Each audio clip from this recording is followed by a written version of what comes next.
Қазақстан Республикасы президентінің 1992 жылғы 11 маусымдағы нөмір 802 Қазақстан Республикасының әскери соттары мен әскери прокуратуралары туралы қаулысы мен әскери соттар құрылған еді.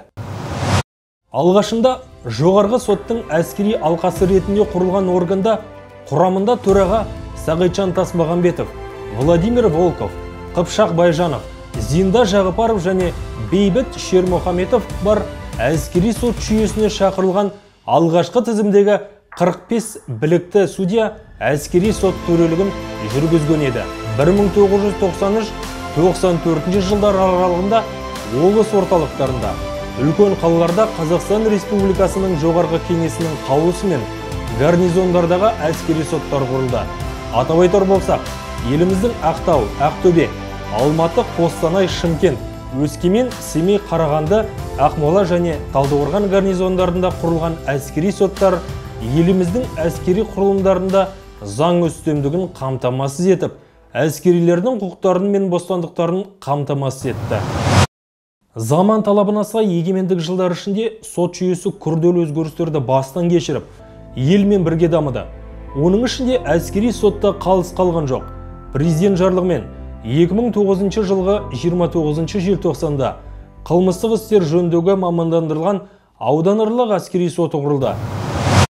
Еліміз өз тәуелсіздігін алғалы бері Қазақстан Республикасының президенті елбасы Нұрсұлтан Назарбаев сот билігінің рөлін арттыруға, судьялардың тәуелсіздігінің барынша қамтамасыз етіп, олардың беделін көтеруге, мемлекеттік биліктің жеке тармағы ретінде сот билігіне аса құрметпен қарауға үлкен мән беріп келе жатыр.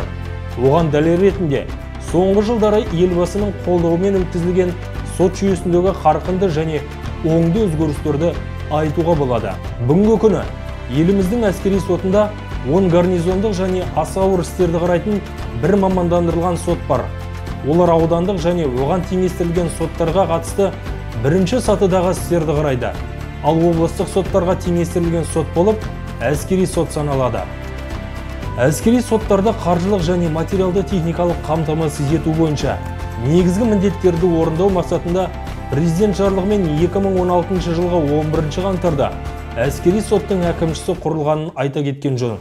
Қазіргі таңда республика бойынша әскери соттарда 42 судья қызмет атқарып, өз міндеттерін абыроймен орындап келеді.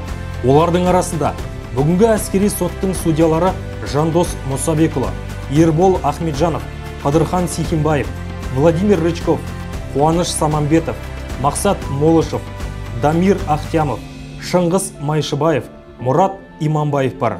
Көптеген судьялар сот жүйесінің еңбек сіңірген қызметкерлері үкімет наградаларымен марапатталған. Сондықтан мерейтой аясындағы әскери сот төрағасының құттықтауы көп жылғы қажырлы еңбектің лайықты нәтижесі. Сондықтан мерейтой аясындағы әскери сот төрағасының құттықтауы көп жылғы қажырлы еңбектің лайықты нәтижесі. Құрметті әріптестер, Қазақстан Республикасы әскери сотының 25 жылдығы құтты болсын.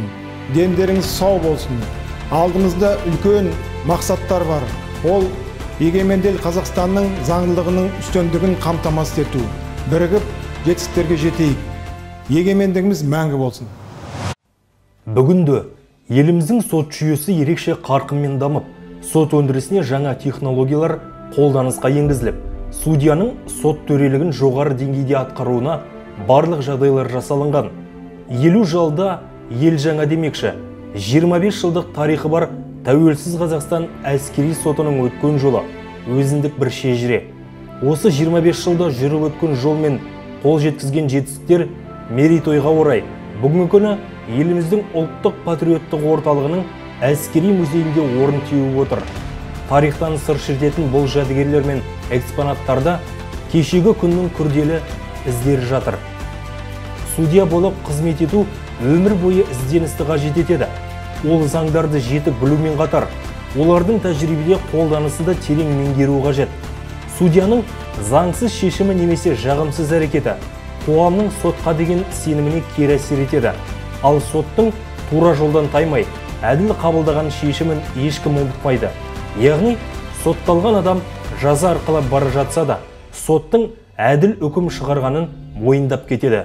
Сондықтан судьялардың халыққа жақын болып, заң үстемдігі аясында еліне елеулі еңбек етулеріне шын ниеттен тілек айтамыз.